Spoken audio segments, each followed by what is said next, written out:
어느 곳에 투자를 하면 좋을까 늘 고민이 되실 거예요. 미래 화폐에 투자를 해보는 건 어떻게 생각하십니까? 오늘부터 오마이스타 이 시간을 통해서 가상화폐 관련한 투자의 팁을 또 얻어보도록 하겠습니다. 매일 이분과 함께 할 텐데요. 고박스 박준홍 연구원 화상 연결하겠습니다. 연구원님 안녕하세요. 네, 안녕하세요. 반갑습니다. 자, 일단은 연구원님과 말씀 나누기 전에요. 이 시각 현재 가상화폐, 고박스에서 거래되고 있는 가상화폐의 시세부터 한번 확인해 보도록 하겠습니다. 함께 보시죠. 자, 이 시각 현재 이런 움직임이 나타납니다. 일단은 이더리움 먼저 나오고 있는데요. 95만 2천 원 선에서 전일 대비해서 0.74%의 상승으로 진행이 되고 있는 모습 나오고 있고요. 계속 한번 보겠습니다. 여러 가지 종류의 가상화폐가 존재하죠. 비트코인은 1264만 1,500원 선에서 0.79%의 상승세, 변동성이 한두 달 전에 비해서는 많이 줄어든 모습입니다. 비트코인 캐시 나오고 있고요. 전일 대비 1.9%의 상승으로 진행됩니다. 계속 한 번 더 볼까요? 이번에는 스텔라 루멘 409원대에서 움직이고요. 그래도 이 상승폭 자체는 조금 두드러지는 모습 5% 이상입니다. 제트캐시가 43만 원대 움직이면서 0.99%의 상승으로 진행되고 있는 모습이고요. 라이트 코인이 23만 2,550원 선에서 0.93%의 상승세 고박스에서 현재 진행되고 있는 시세의 움직임 확인하고 계십니다.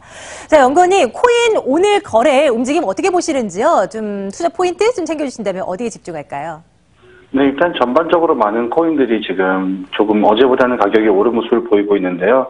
이거는 항상 통상적으로 주말이 지나고 나서 월요일에 이제 조금씩 가격이 상승을 하는 모습을 볼 수가 있습니다. 이제 주말에 조금 주춤했던 거래가 이제 월요일이 되면서 다시 거래가 활발해지면서 같이 약간의 상승을 보이는데요.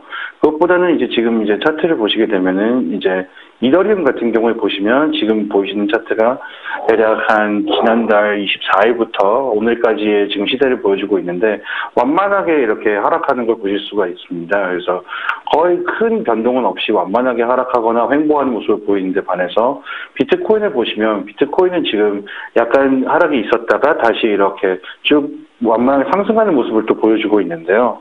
이거는 이제 보통 비트코인하고 다른 알트코인하고의 그 가격 변동의 관계를 봤을 때 비트코인과 다른 코인의 움직임이 함께 움직일 때는 이제 장 전체가 이제 그 가상화폐, 암호화폐 장 전체가 같이 움직일 때 이제 그렇게 되고 반면 이제 전체적으로 장이 횡보를 하고 있을 때는 이제 비트코인과 다른 알트코인의 움직임이 서로 이렇게 괴리가 되는 디커플링 되는 상황이 발생이 됩니다. 이제 이럴 때는 그래서 보합세의 횡보장으로 판단을 할 수가 있고요.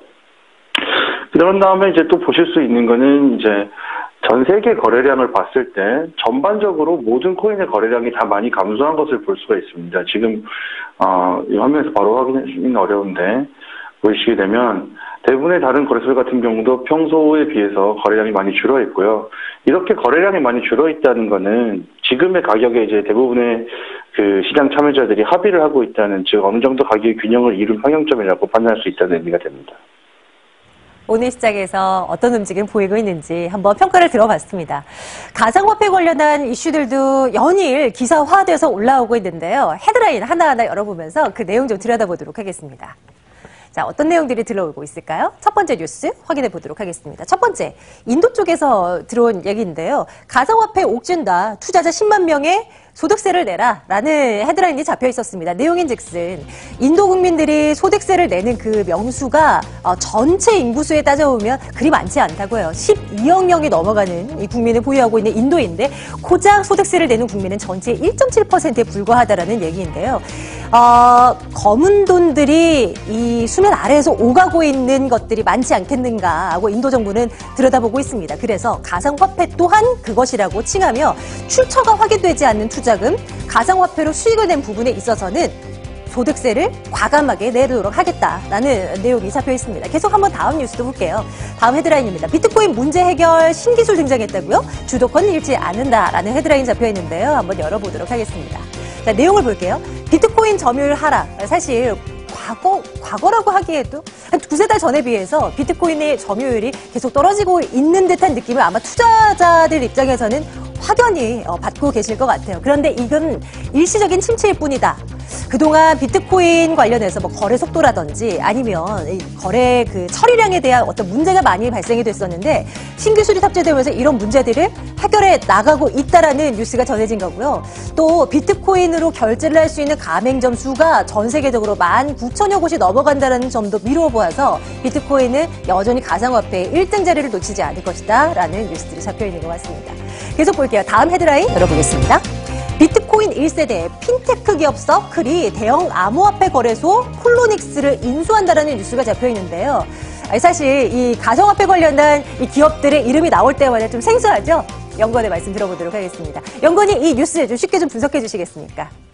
네, 이제 비트코인 1세대 기업으로 분류되는 서클이라는 기업이 있는데요. 골드만삭스에게 투자를 받았던 기업이고, 또 이제 뉴욕주에서 암호화폐 취급을 할 수 있는 면허인 이제 비트 라이센스라는 제도를 도입했을 때 이 면허를 최초로 취득한 핀테크 기업이기도 합니다. 반면 이제 송금이나 결제나 거래 등의 이제 다양한 핀테크 솔루션을 하는 것으로 이제 서클은 알려져 있는데, 상대적으로 이제 B2B 쪽에 주력을 하게 되면서 대외적인 활동이 좀 적고, 그래서 서클의 그 사업에 대해서는 대중에게 좀 잘 알려지지 않은 편입니다.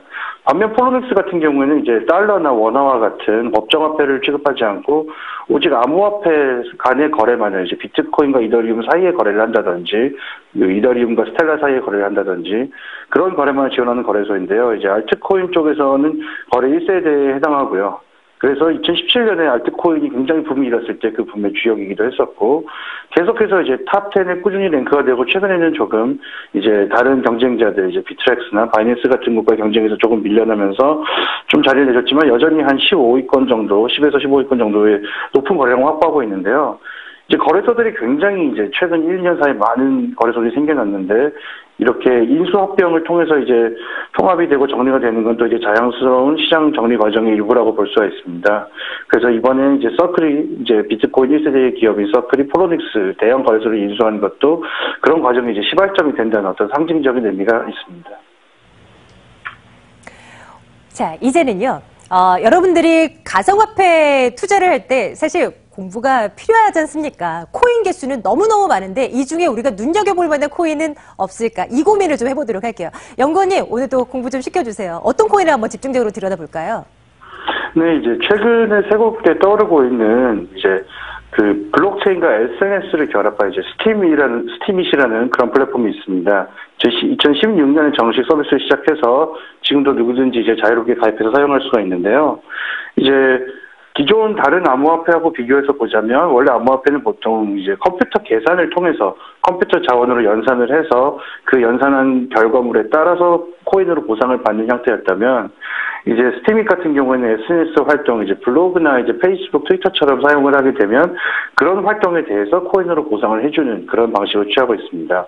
또 SNS들과 다른 SNS와 비교했을 때, 페이스북이나 다른 블로그가 어떻게 다르냐면, 다른 블로그들에서는 이제 SNS 활동에 대해서 직접적으로 보상을 받지 않고 이제 광고를 통해서 하거나, 이제 플랫폼 사업자가 주로 이제 수익을 올려서 배분을 하거나 하는 형태로 이루어지는 데 반해서, 스티밋은 사용자들 간에 글을 올리는 사람이랑 글을 읽는 사람들 사이에 직접 좋아요를 누른다든지 그런 식으로, 스티밋은 그걸 업보트라고 하는데요.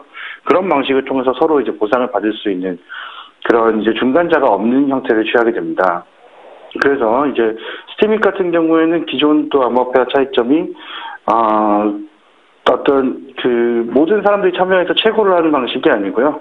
이제 딱 20명의 특정한 사람들을 이제 국회의원처럼 선출을 해서 그 20명을 이제 증인이라고 합니다. 그 증인들이 대표가 돼서 최고를 하고, 이 사람들이 최고란 스팀 같은 경우를 이제 참여자들에게 배포를 합니다. 이제 스팀에서는 세 가지 종류 화폐가 있는데, 스팀과 스팀 달러, 스팀 파워가 있는데, 간단하게 말씀드리면 스팀은 이제 민주주의 방식으로 참여권을 이제 투표로 할 때 사용하는 화폐라고 할 수 있고, 스팀 파워는 이제 활동을 할 때, 좋아요, 업보트를 할 때 사용하는 그런 화폐이고, 스팀 달러는 이제 그런 활동에 대한 보상으로 사용이 됩니다.